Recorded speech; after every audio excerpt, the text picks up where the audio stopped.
सोहागिनीहरूको लक्षण। इन्द्रावतीको रूपमा महामती श्री प्राणनाथजी भन्नुहुन्छ, अखण्ड परमधामको सुहागिनी आत्माहरूको थोरै चिनारी यहाँ बताइँदैछ।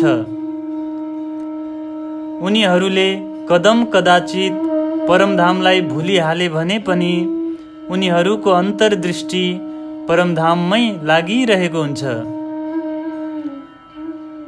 परब्रह्म परमात्माको श्री चरणमा प्रीति राख्नेवाला प्यारा आत्माहरूलाई हजुरहरू विरहिणी भन्नुहोस् वा प्रेमकी प्रतिमूर्ति भन्नुहोस् वा उनीहरूलाई कसैले वियोगिनी भन्नुहोस्, यी सबै लक्षणहरू सुहागिनीहरूकै हो। परब्रह्म परमात्माका अङ्गनाहरू आफ्नो परमात्मा बिना कसरी रहन सक्छन्? धामधनीले नै उनीहरूलाई भित्रबाट प्रेरणा दिएर यहाँ टिकाउनु भएको हो, नत्र भने उनीहरूको शरीर यसरी यहाँ टिक्ने थिएन। उनीहरू आफ्नो विरह व्यथालाई बाहिर प्रकट गर्दैनन्, तर भित्र भित्रै भने आफ्नो प्रियतम धनी बिना एक क्षणका लागि पनि श्वास लिन सक्दैनन्। धनीसँगको विरह वेदनालाई त कि त उनीहरू स्वयंले मात्र जान्दछन् कि त धामधनीले मात्रै जान्नुहुँदछ। यस प्रकारले विरहिणीहरूका अनेक लक्षणहरू छन्। सांसारिक विघ्न बाधाहरू अनेक आउँदा पनि सुहागिनीहरूको विश्वास आफ्नो धामधनी प्रति अलिकति पनि कम हुँदैन। यस प्रकारका विरहिणी आत्माहरूले आफ्नो धनीलाई पाउन शरीरको चिन्ता गर्दैनन्।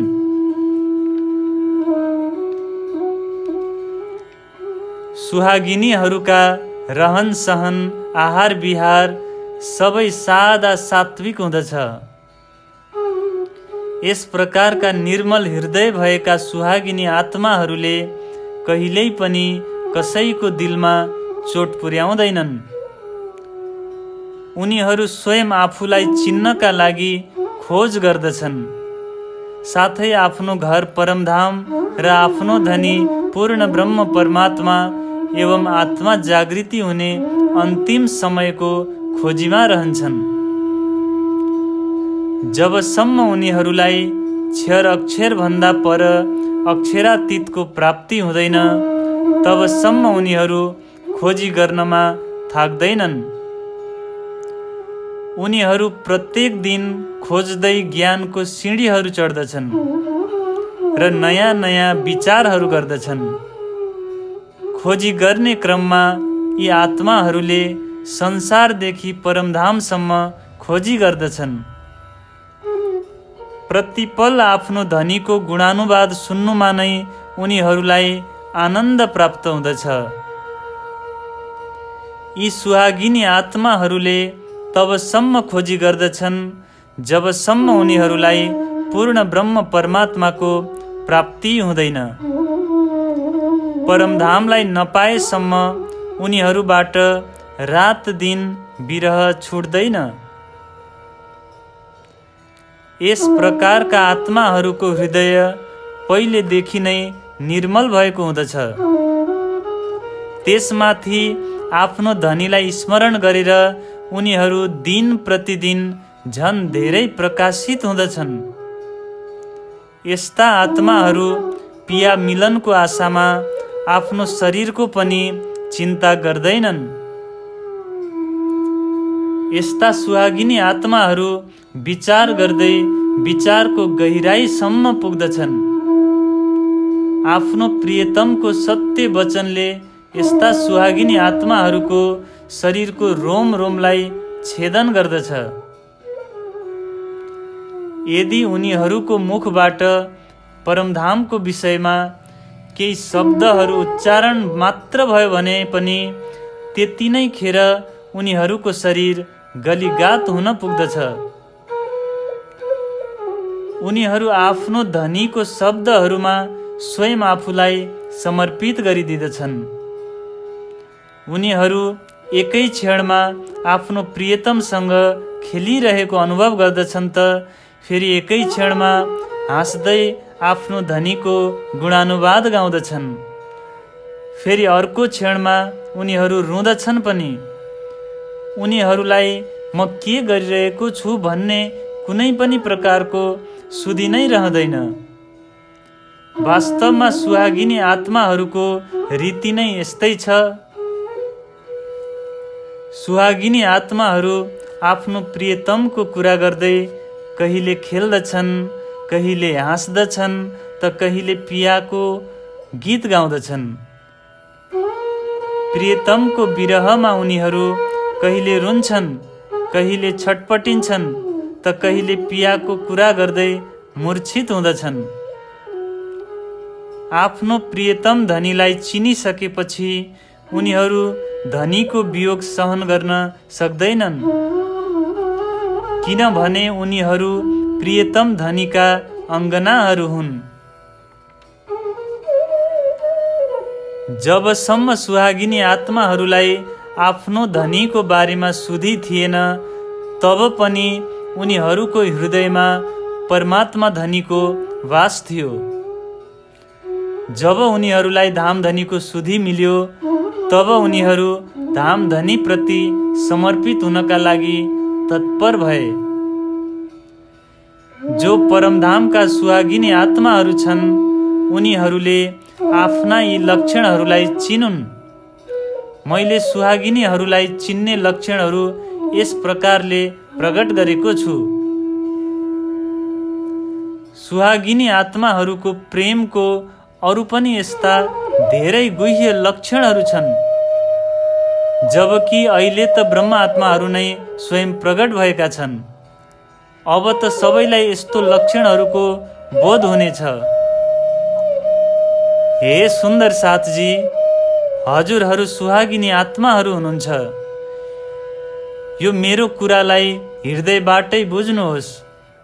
जब सबै ब्रह्म आत्माहरू एकत्रित हुनेछन्, तब यी गूढ कुराहरूप्रति चर्चा हुनेछ। मैले यी वचनहरू सबै सुन्दर साथका लागि भनेको हुँ। यसैले मेरा यी वचनहरू सुनेर कोही पनि सुहागिनी आत्मा अब लुकेर बस्न सक्दैन। महामती श्री प्राणनाथजी भन्नुहुन्छ, मेरा यी वचनहरूलाई सुनेर कुनै पनि सुहागिनी आत्माहरू एक क्षणका लागि पनि आफ्नो धनीसँग अलग भएर रहन सक्दैनन्। परमधामको मूल सम्बन्धको कारणले गर्दा उनीहरूको आवेश शक्तिलाई कुनै पनि प्रकारले पक्रिन सकिने छैन। आफ्नो धनीको पहिचानको कुरा सुनेर सुहागिनी आत्माहरू त्यसै बस्न सक्दैनन्।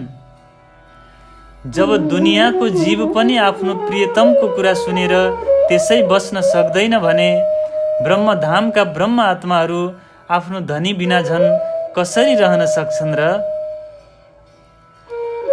महामती श्री प्राणनाथजी भन्नुहुन्छ, हे सुन्दर साथजी, म हजुरहरूलाई सचेत गर्दैछु कि यही नै हजुरहरूको परीक्षा हो। यस प्रकारले स्वयं धामधनीले नै सबै ब्रह्म आत्माहरूको परीक्षा लिँदै हुनुहुन्छ। जुन आत्माले आफ्नो धनीको आज्ञालाई शिरोधार्य गरेर सचेत भएर जाग्दैन, उसको प्रेमको क्षमतालाई स्वयं श्री राजी महाराज तथा अन्य आत्माहरूले हेरिरहेका छन्।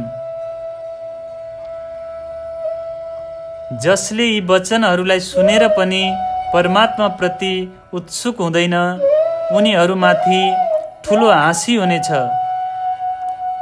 जोसँग जति प्रेम छ, अब त्यो प्रेम सबै प्रकट हुनेछ। जो प्रेमी बनेर धनीसँग मिल्नेछ, उसैले अपार सुख प्राप्त गर्नेछ। यो कुरा निश्चित रूपमा बुझ्नुहोस् कि धनीको विरहको पीडा नहुँदा अवश्यमेव दुःख हुनेछ। जो कोही आत्मा यदि लापरवाही भएर ध्यानपूर्वक जागृत भएको हुँदैन, उसले यहाँ संसारमा र वहाँ परमधाममा कुनै पनि प्रकारको लाभ लिन सक्ने छैन। उसले लाभ त लिन सकेन, तर उसको हाँसी भने अवश्य हुनेछ। हे सुहागिनी आत्माहरू, अब हजुरहरू यस प्रकारले आफ्नो हाँसी नगराउनुहोस्। ब्रह्म आत्माहरूलाई यस प्रकारको हाँसीको पनि दुःख प्राप्त नहोस् भनेरै मैले यी सबै कुराहरू भनिरहेको छु। परमधामको अखण्ड सुखहरूको बीचमा यस संसारमा भुलेको दुःख यदि याद आयो भने त यो धेरै नै नराम्रो हुनेछ। निश्चित नै यो दुःख नराम्रो हो। यदि यस्तो दुःखको स्थिति मेरा सुन्दर साथहरूमाथि आयो भने त मलाई त्यो सहन हुने छैन।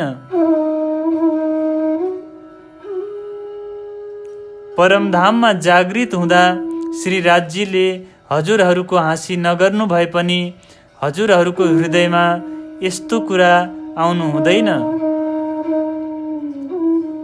महामती श्री प्राणनाथजी भन्नुहुन्छ, जुन जिब्रोद्वारा म हजुरहरूलाई दुःख हुनेछ भन्दछु भने त्यो जिब्रोलाई पनि काटेर 100 टुक्रा बनाइदिउँ, तर हजुरहरूलाई दुःखले कदापि स्पर्श नगरोस्। यसैले मैले बारम्बार पुकार गरिरहेको छु। यदि मेरा सुन्दर साथहरूलाई दुःख भयो भने मलाई कसरी शान्ति हुन सक्छ?